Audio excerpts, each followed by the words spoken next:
Welcome to the channel and welcome back to another video.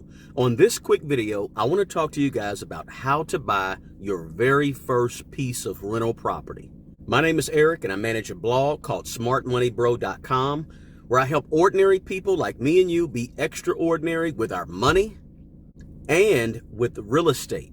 Helping people that are new to real estate or just wanting to get into landlording or experienced landlords manage and grow their rental property portfolio. If you're stopping by the channel for the first time, please consider subscribing below and please smash the like button. So let's jump into it. I want to give you this information because there's a lot of people that reach out to me and say, hey, how do I start in rental properties? How do I buy my first piece of property? So I said, okay, let's make a video about it. So I'm going to give you 9 quick things that you need to think about real thoroughly in order to begin and start with your first piece of rental property. So let's jump into it. The very first thing you got to do is educate yourself about real estate. You got to educate yourself about rentals. So one of the things I would suggest is that you join some local organizations, join your local real estate organization, your local landlord organizations, because you want to get around people that are doing what you want to do.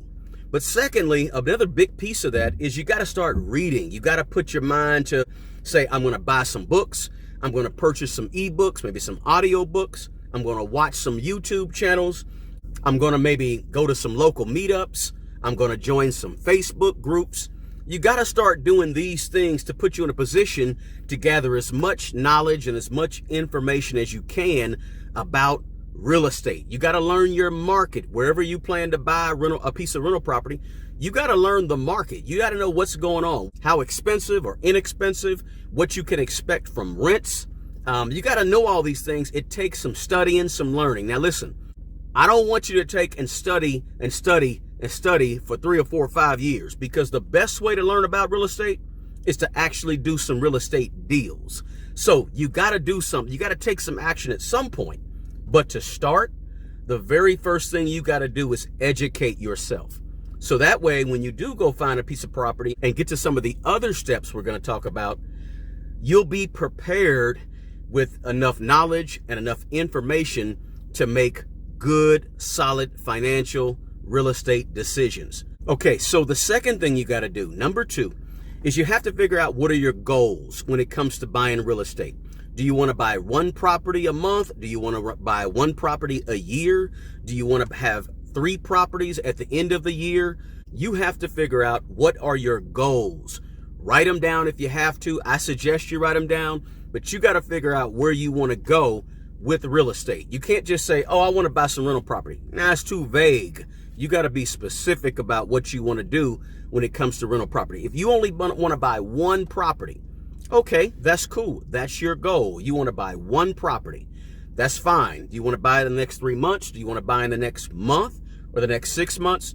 Come up with a goal for what you want, because if you don't know exactly what you want when you get involved with it, anything will do and you'll just go in any direction.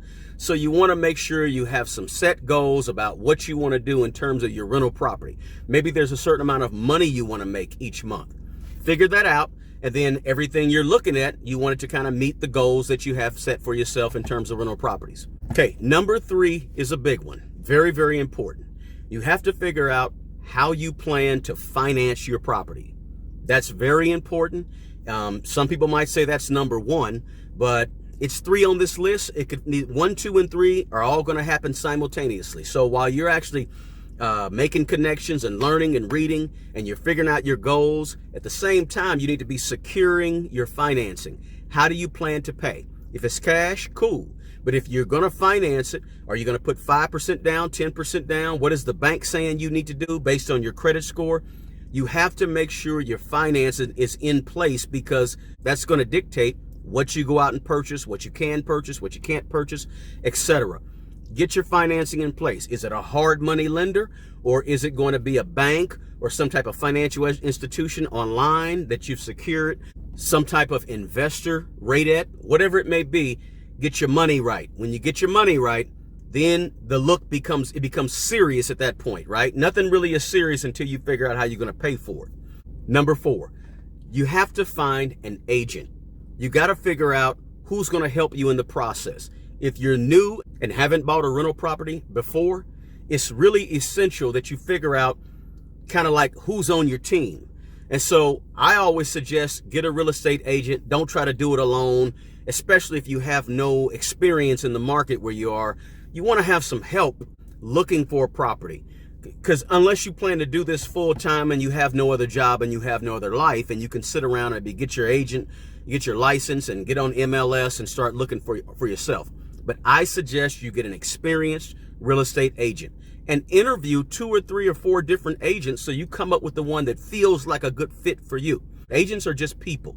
And so sometimes you get a better feel for different agents based on what they say, what they may bring to the table. They bring different levels of experience to the table, but I do suggest you get one because they can be really, really helpful, especially if you have an experienced agent who really puts in the work. Number 5, and your agent is going to help you with this. Now it's time, once you got all those first 4 steps out the way, now it's time to find a property, to actually locate a motivated seller, somebody that's looking forward to getting rid of their property, and actually find the property.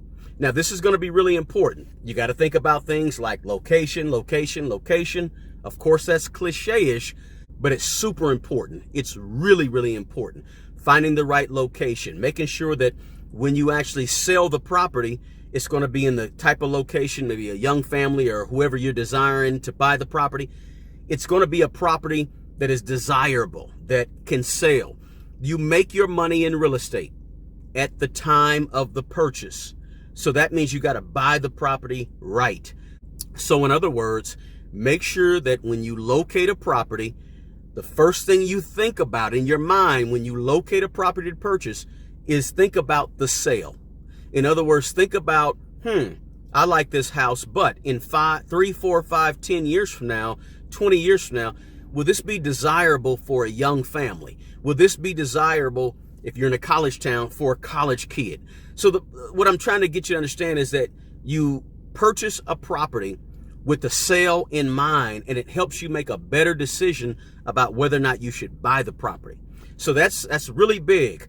Location, location, location. Finding the right property in the right area that has all the type of amenities that are going to be attractive, because at some point, whether it's 1 year, 10 years, or 40 years, you're going to sell the property. And so you got to be thinking about that when you purchase a property. Let's move on to number 6. Number 6, just as important as location, is doing a good, solid inspection of the property. That means you got to pay for an inspection. There's several ways you can pay for an inspection, but I don't want to go that deep in this video. You need to make sure you inspect the house. After you inspect 10, 20, 30, 50 houses or so, you're going to know what to look for. Is there any type of slope or dent in the roof? Are the gutters tilted, leaning the right way? How's the fascia? How's the soffit? How are the downspouts and the splash blocks that are taking the water away from the property? What does the foundation of the property look like? Is it properly graded on the outside of the foundation? All these types of things. What does the inside of the property look like in terms of drywall? Where are the cracks? How about cracks in the basement? Are there foundation issues you got to think about? You will understand all of these things. Plumbing. What does the plumbing look like? What does the HVAC look like? Or the water heater? I mean, all these types of things that are inside of a property. So there's a lot of things to think about in terms of inspecting a property. You'll understand these things as you go along, but up front, you want to get a real good, solid inspection of the property, because that is going to make a difference on whether or not you purchase the property. You got to do what they call your full due diligence on the property. Go through it with a fine-tooth comb, and you have a good inspector that's going to go through it thoroughly. So number 8, after you get done with all these first 7 steps, you've located a property, you've actually had it inspected, it's rocking and rolling, it's ready to go. Now you have to think about the purchase and negotiating the purchase price. Now, this is something, and these things can take place in sort of different orders, okay? But I'm giving you the basics and the general gist of it, the general foundation that you got to think about. So you got to start thinking about the price and whether or not the price can be negotiated. What is the wiggle room? What's not the wiggle room? How are you going to structure your offer to the seller?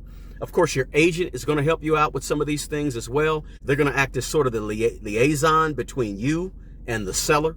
So, but you got to think about negotiating. You also have to think about, could you possibly walk away from this property? You don't want to get to the point when you buy a rental property where you fall in love with the property and you cannot walk away from a negotiation. You have to be able to walk away. If you're not able to walk away, you lose negotiating power up front.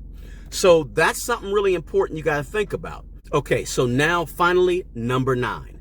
Number 9 is you have to make the purchase with confidence. Okay, so in other words, you've done your due diligence, you've negotiated a good price, you found a property in a wonderful area, and now you're ready to make the buy.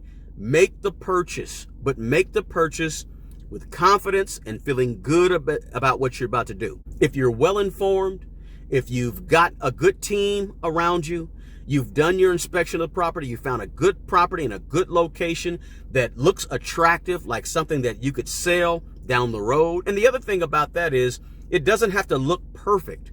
The key is, one of the keys to buying a good rental property is maybe you can buy a property at a discount, but it's in a good neighborhood because it's not the most appealing. Maybe there's bushes that have grown up around it. Maybe the grass is huge, but the inside is fine and has good bones. That's a good buy. You know, you got to think about that as you purchase a property. It doesn't have to look perfect on the outside.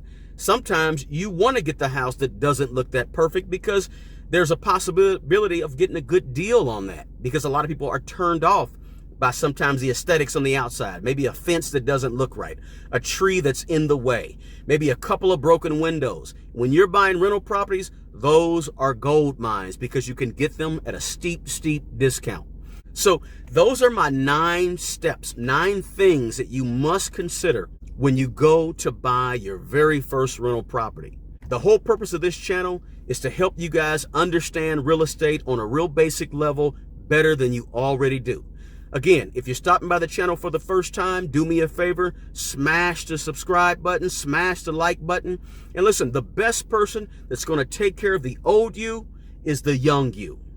Take care of yourself and take care of other people. Until the next video, peace.